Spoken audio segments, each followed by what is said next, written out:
అందరికీ నమస్కారం. ఆంధ్రప్రదేశ్ రాష్ట్ర మాజీ ముఖ్యమంత్రి గారు మొన్న ఇటీవల పల్నాడు జిల్లాలో రెంటపాళ్ల గ్రామ పర్యటనకు వెళ్తూ ఆయన కారు ముందు టైర్ కింద చీలి సింగయ్య అనేటువంటి ఒక దళిత వైఎస్ఆర్ కాంగ్రెస్ పార్టీ కార్యకర్త చనిపోవడం, ఆ వీడియో బయటికి రావడం మీ అందరికీ తెలిసిందే. ఈ వీడియో బయటకు వచ్చే వరకు గుంటూరు జిల్లా ఎస్పీ గారు ప్రెస్ మీట్ పెట్టి యాక్సిడెంట్ జరిగిన రోజే ప్రైవేట్ వాహనం గుద్దింది, ఆ డ్రైవర్ను కూడా అదుపులోకి తీసుకున్నాం అని చెప్పారు. ఈ వీడియో బయటకు వచ్చిన తర్వాత అదే గుంటూరు జిల్లా ఎస్పీ గారు ఈ వీడియో సాక్ష్యాధారాలన్నింటినీ పరిశీలించిన తర్వాత, ఎంక్వైరీ చేసిన తర్వాత జగన్మోహన్ రెడ్డి గారి కారు కిందే ఆ వ్యక్తి పడి మరణించాడు అని చెప్పి జగన్మోహన్ రెడ్డి గారిని A2 గా, జగన్మోహన్ రెడ్డి గారి కార్ డ్రైవర్ రమణారెడ్డి గారిని A1 గా, అదేవిధంగా విడదల రజనీ గారిని, పేరు నాని గారిని, ఇంకా జగన్మోహన్ రెడ్డి గారి PS ని అందరినీ ఆ కేసులో ముద్దాయిలుగా చేర్చి BNS 105, BNS 49 కింద కేసులు కట్టడం జరిగింది. అసలు ఈ కేసులు ఏంటి, ఈ కేసులు కోర్టులో ప్రూవ్ అయితే తదనంతరం పరిణామాలు ఏ విధంగా ఉంటాయి అనేది మనం ఒక్కసారి విశ్లేషిద్దాం. BNS 105 రెండు విధాలుగా ఉంటుంది. ఒకటి, నీకు తెలిసి నీ జ్ఞానంతో ఒక వ్యక్తిని హత్య చేసిన BNS 105లో పెట్టొచ్చు. అదే విధంగా నీ జ్ఞానంలో నువ్వు చేయకపోయినా ఆ హత్య జరగటానికి నీ ప్రమేయం ఉంటే దాన్ని కల్పబుల్ హోమిసైడ్ అంటారు. దీన్ని కూడా 105 కింద చేర్చొచ్చు. అదే విధంగా 49 నేరాన్ని ప్రోత్సహించడం. ఈ నేరాన్ని జగన్మోహన్ రెడ్డి గారు అండ్ సోకాల్డ్ ఈ A1, A2, A3, A4, A5, A6 దాకా ఈ నేరాన్ని ప్రోత్సహించారనే ఉద్దేశంతో ఆ కారులో ఉన్న వాళ్ళ మీద కూడా గుంటూరు జిల్లా పోలీసులు కేసు నమోదు చేసి దర్యాప్తు చేస్తున్నారు. ఇది బెయిలబుల్ నాన్ బెయిలబుల్ అంటే ఇది ఖచ్చితంగా నాన్ బెయిలబుల్ కేసు. ఈ కేసు గాని ప్రూవ్ అయితే 7 సంవత్సరాల నుంచి 10 సంవత్సరాల వరకు ఖైదీ పడే అవకాశం ఉంటుంది. ఎవరి మీదైనా, ఈ సోకాల్డ్ ఉన్న వాళ్ళందరి మీద కూడా పడే అవకాశం ఉంటుంది. ఈ కేసు ప్రూవ్ అవ్వాలి అంటే వీడియోలు, ఫోటోలు, దానికి సంబంధించినటువంటి సాక్షులు ఇచ్చిన వాంగ్మూలాలు అన్నిటినీ పరిగణలోకి తీసుకున్న తర్వాత కోర్టు వాళ్ళు ఇది నిజమే, ఇది నేర నిరూపణ చేయబడింది అని భావిస్తే అప్పుడు వీళ్ళకి 7 సంవత్సరాల నుంచి 10 సంవత్సరాల జైలు శిక్ష పడుతుంది. దీనికి తోడుగా జరిమానా కూడా పడే అవకాశాలు ఉన్నాయి. ఒకవేళ నేర నిరూపణ జరగకపోతే మాత్రం జగన్మోహన్ రెడ్డి గారు గాని ఈ so called A1, A2, A3, A4 మొత్తం సేఫ్ అవుతారు. కానీ ఆల్రెడీ జగన్మోహన్ రెడ్డి గారి తరపున, విడదల రజనీ గారి తరపున, పేరు నాని గారి తరపున, ఇంకా కారులో ఉన్న మిగిలిన వాళ్ళందరి తరపున ఎక్సెప్ట్ రమణారెడ్డి గారు జగన్మోహన్ రెడ్డి గారి కార్ డ్రైవరు, ఆయన ఆల్రెడీ అరెస్ట్ చేశారు పోలీసులు. ఆయన దగ్గర వాంగ్మూలం కూడా ఆల్రెడీ తీసుకున్నారు, ఏ విధంగా జరిగింది, ఎలా జరిగిందని. ఈ మిగిలిన వాళ్ళందరూ మాకు బెయిల్ ఇవ్వండి, అసలు ఈ కేసుని కొట్టేసేయండి, మాకు ఎటువంటి సంబంధం లేదని చెప్పి ఈ కేసుని మా మీద నుంచి అర్జెంట్ గా తొలగించండి అని చెప్పి జగన్మోహన్ రెడ్డి గారు, రజనీ గారు, పేరు నాని గారు, జగన్మోహన్ రెడ్డి గారి PA అందరూ కలిసి కోర్టుకు వెళ్ళినటువంటి పరిస్థితి ఉంది. అయితే ఈ క్వాష్ పిటిషన్ మీద హైకోర్టు ధర్మాసనం రేపు ఉదయం మేము దీని మీద విచారణ చేపడతామని చెప్పడం జరిగింది. జగన్మోహన్ రెడ్డి గారు ఏదైతే ఆ పర్యటనలో ఆయన వాడిన కారు, ఆ చీలి సింగయ్య గారిని తొక్కిచ్చిన కారుని ఆల్రెడీ పోలీసులు సీజ్ చేశారు. 2349 అనే ఉండే Fortuner black colour bullet proof vehicle ని. దీనికి సంబంధించి ఈ కార్ ని సీజ్ చేయడానికి సంబంధించి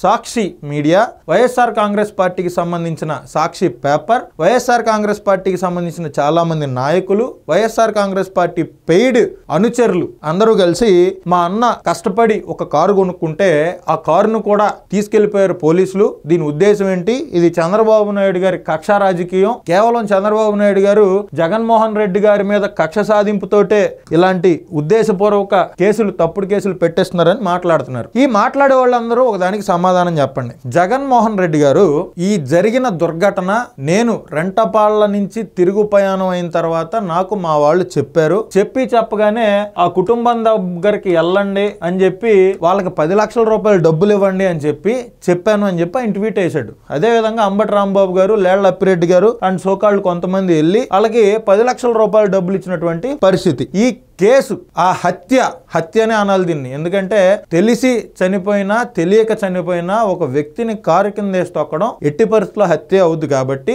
దాన్ని హత్య అంటున్నా. ఇది జరిగిన తర్వాత ఎప్పుడూ లేని విధంగా అప్పటికప్పుడు స్పందించి వైఎస్ఆర్ కాంగ్రెస్ పార్టీకి సంబంధించిన కొంతమంది నాయకులు పోలీసులకు తప్పుడు ఇన్ఫర్మేషన్ ఇచ్చిన మాట వాస్తవమా కాదా? పోలీసులకు తప్పుడు ఇన్ఫర్మేషన్ ఇచ్చింది ఎవరు? దేవినేని అవినాష్కి సంబంధించినటువంటి అనుచరుడి కారు డ్రైవర్ ని పోలీసులకు సరెండర్ చేసింది ఎవరు?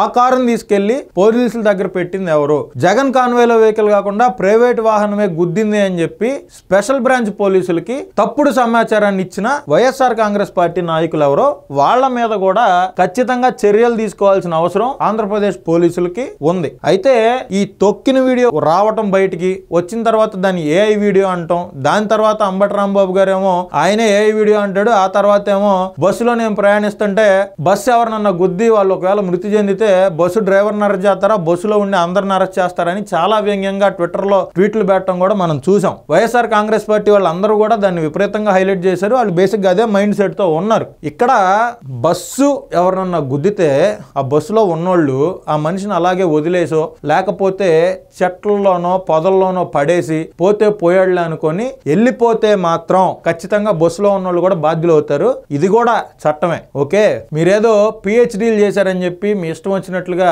మీరు మాట్లాడాల్సిన అవసరం లేదండి. అంబటి రాంబాబు గారు మరియు వైఎస్ఆర్ కాంగ్రెస్ పార్టీ నాయకులు ఒక యాక్సిడెంట్ పొరపాటున జరిగింది, దాన్ని ఒప్పుకోవాల్సిన బాధ్యత వైఎస్ఆర్ కాంగ్రెస్ పార్టీది, జగన్మోహన్ రెడ్డి గారిది. ఆయన ఉన్న కారు కిందే పడ్డాడు కాబట్టి ఖచ్చితంగా ఆయనకు ఆ బాధ్యత ఉంది.